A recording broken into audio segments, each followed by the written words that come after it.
Tema que diz respeito à tal da reunião realizada com o secretário de Defesa dos Estados Unidos com a China.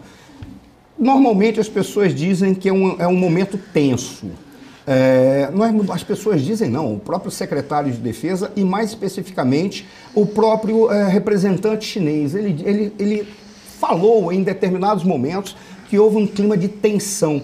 Seria interessante a gente entender um pouco dessa tensão e mais interessante ainda é tentar verificar quais são os pontos de contato e aquilo que pode trazer aspectos ou elementos de confluência para que a gente possa, de alguma maneira, pensar que o mundo pode caminhar para uma construção coletiva e possa caminhar para momentos de paz. Mesmo porque nós já vivemos uma guerra e a China, a qualquer momento, sempre diz: não abusem daquilo que vocês estão fazendo e não interfiram nos nossos interesses, não interfiram na nossa política. Veja, esse recado, inclusive, foi dado muito recentemente por uma declaração do representante chinês. Passo a palavra, então, professora Daniela. Como é que a senhora vê essa situação? Como é que a senhora vê primeiro, essa conversa? Segundo, a relação China-Estados Unidos. E quais são os elementos chaves que a senhora elenca ou apresenta para todos nós que podem configurar um futuro, vamos dizer, se não de equilíbrio e paz, pelo menos de esperança? Complexo, né? Quando a gente conseguir nesse cenário pensar no futuro de paz e esperança, mas é claro que é algo que todos nós desejamos. No entanto, eu achei interessante, Suano, porque essa reunião ela vem algumas semanas após uma entrevista que o próprio Henry Kissinger deu para Economist, aliás, uma entrevista longa de 8 horas, né, que rendeu muito conteúdo para a revista. E é interessante que nessa entrevista ele fala o seguinte, que os Estados Unidos precisam investir mais na questão diplomática junto à China. Porque se não tiver esse diálogo diplomático, os Estados Unidos não terão condições de avaliar quais são os interesses reais chineses e, a partir disso, conseguir negociar e conseguir encontrar quais são as intersecções e as possibilidades de negociação.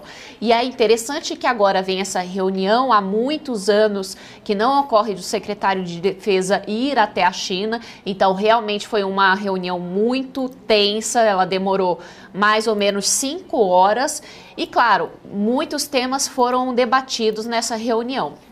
Debatidos não, mas apresentados, não é? Porque afinal nós estamos lidando ali com uma conversa diplomática e que precisa ser tratada com muito cuidado, porque qualquer palavra errada, não é, pode ter consequências, por isso que foi muito bem pensada essa reunião. No entanto, ali a principal questão-chave que foi levantada pela China e com uma certa preocupação dos Estados Unidos é justamente a tensão com Taiwan. Okay. Né?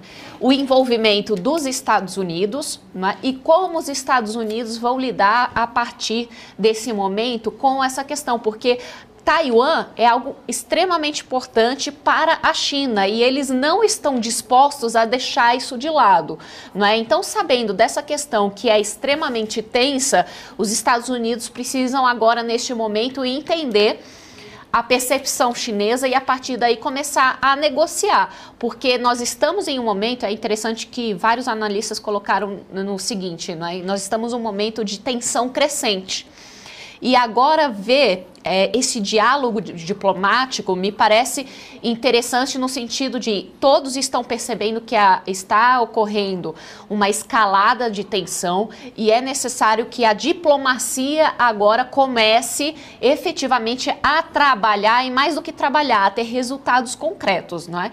Mas, e diante disso, Suano, eu também quero ouvir a tua avaliação e esse plano de paz, vem ou não vem, essa sociedade próspera mundial, como Daniela, olha que coisa interessante.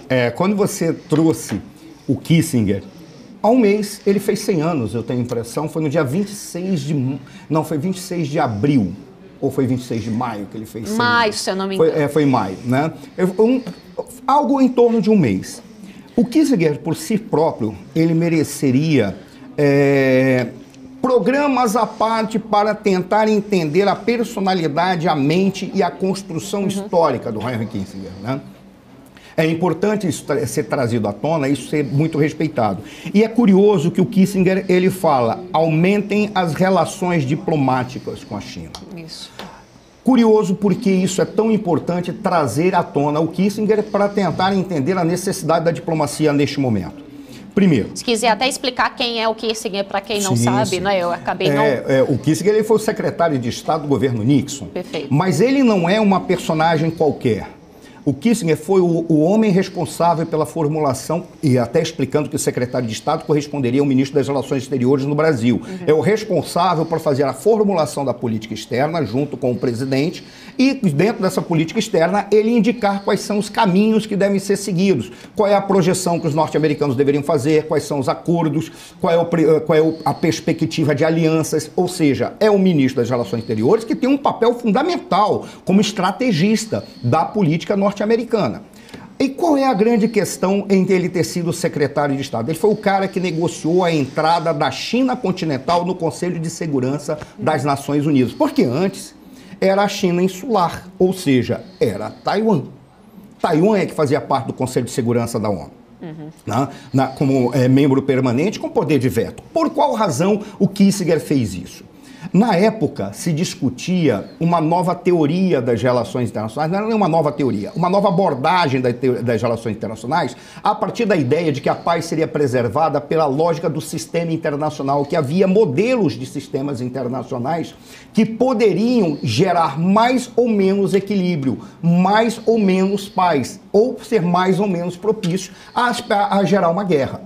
Havia alguns teóricos, dentre eles o Kenneth Waltz, que tinha um modelo com tinha uma forma de abordagem com 3 modelos de sistema internacional, e tinha um cara chamado Raymond Aron, que é um indivíduo que eu sempre vou reverenciar e sempre estudo em sala de aula, eu sempre apresento esse cara. Por qual razão? Porque o Aron, ele falava que havia 4 modelos básicos de sistema internacional, e o mais propício a gerar equilíbrio era o que ele chamava de modelo multipolar.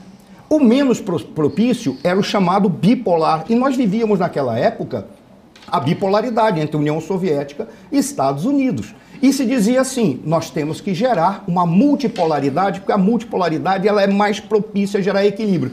Curiosamente, contrário ao Kenneth Waltz, que apostava em outro modelo, como mais propício a produzir a paz. Qual era a lógica? A pergunta que se fazia é, se isso é bipolar não gera equilíbrio, por que nós não temos uma guerra mundial? O Aron dizia, é muito simples, porque existe um tipo de armamento que impede que a guerra aconteça, que é o armamento nuclear, que ninguém vai ganhar.